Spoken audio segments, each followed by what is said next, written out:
Thing that's probably worth, this book is worth getting, I think.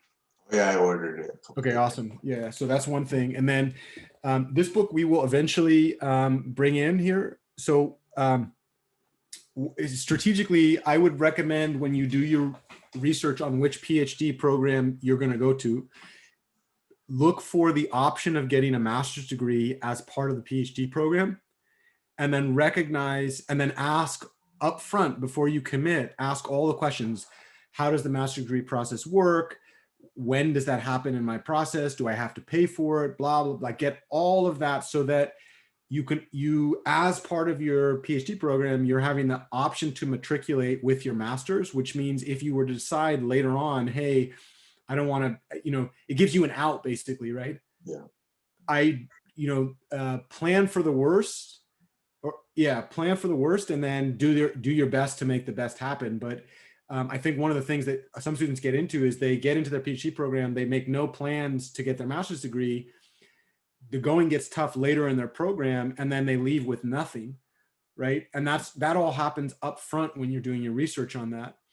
The other thing that I would say is so the reason that this book is really important is because it talks about the science of decision making. And I think one strategy that I might use, or that I would suggest you use, is instead of thinking about this reading as making the commitment to do your PhD program, think about this reading as collecting information so you can make a better decision.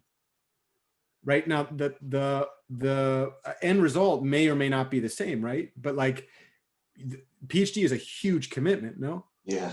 And if you put the pressure on yourself now while you're reading that, like there's too much emotional, I mean, for me, that it's almost like your own high pressure salesman, right? You go to a car dealership, sign here, come on, sign here.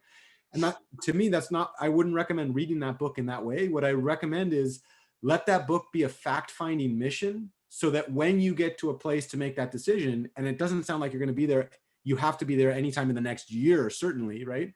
Mm-hmm. But hopefully even maybe 3 years, if you take that full time at UC Davis, like by the time you get to that place, you have so much more information, and you're very, very slowly putting together a resume, a track record that will allow you that option. So it's almost like an opt-in. It's an information collection session, a long one. It's taking a long time to read it, so that when you get to the place that you want to take advantage of it, you're able to make that decision for yourself, right? And in the worst case scenario, so I remember at one point I got that book for somebody, and they read it, and then they're like, you know what, I don't want to do my PhD.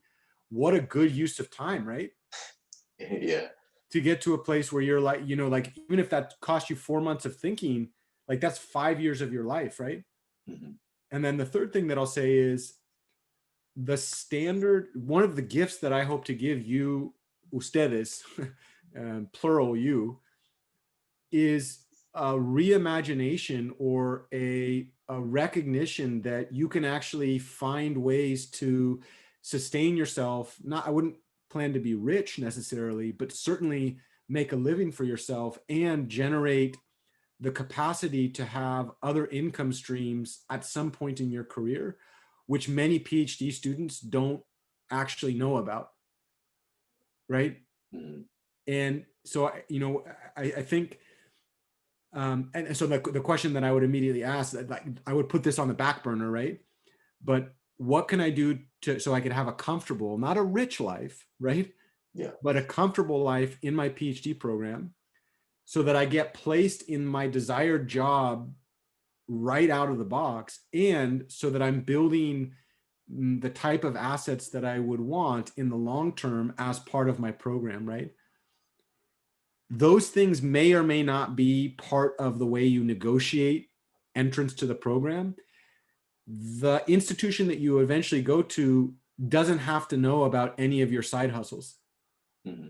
What they need to know is that you are doing you're committed to the program, that you're a good student, that you know what you're doing, and et cetera, et cetera. They don't need to know. If you decide that you trust them enough to tell them about that, and you think that you could leverage those relationships as a professional development tool, then great. But that, you remember we talking about that last week, that Steve makes, or Henry or you make the school doesn't make you. Yeah. And I think one of the things that a lot of times students get trapped in, they'll read all those requirements and they'll think, oh my God, I have to do it this way, right? Mhm.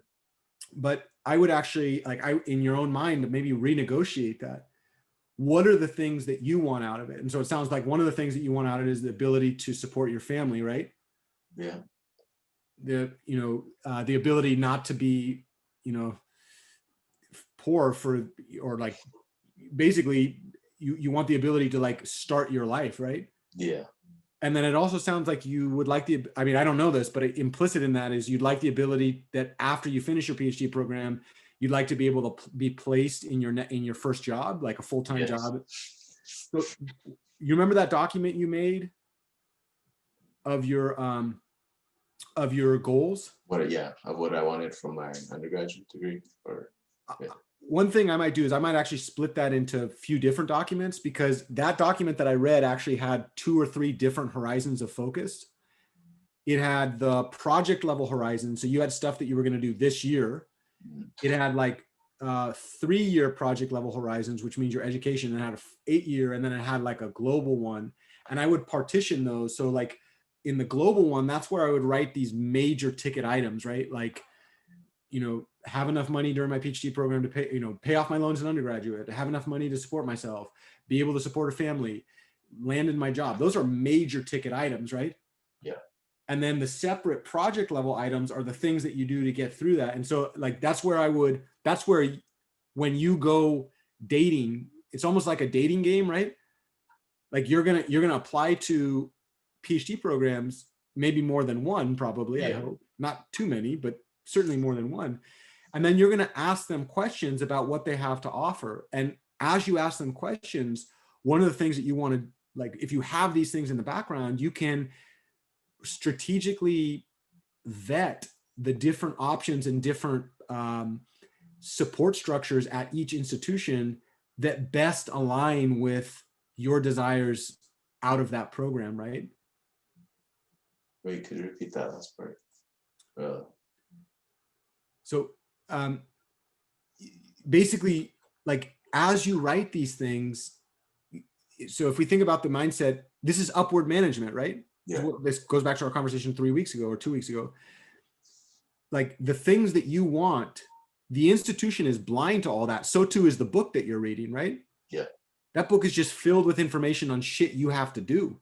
Yeah. And so a lot of times when people read that, they get tunnel vision, right? They like start thinking about all the shit that they have to do. And like, oh, yes, sir. Like, let me get those done. But on the backside, like that, whatever school gets you, Steve, is going to be lucky to have you. Yeah. Like you're as much of an asset to them as they are, if not more so. And so one of the things that, as you write these things out, that is a directive for you. It gives you insights into the type of questions that you can ask that institution before you actually make the commitment, so that you have, due diligence. You've really thought deeply and you've asked the questions of the institution. So when you get there, you have a chance to meet some of those needs, rather than just thinking like, oh, I'm going to go there and follow exactly what they have to say and then be done with it, right? Yeah. So what did you hear?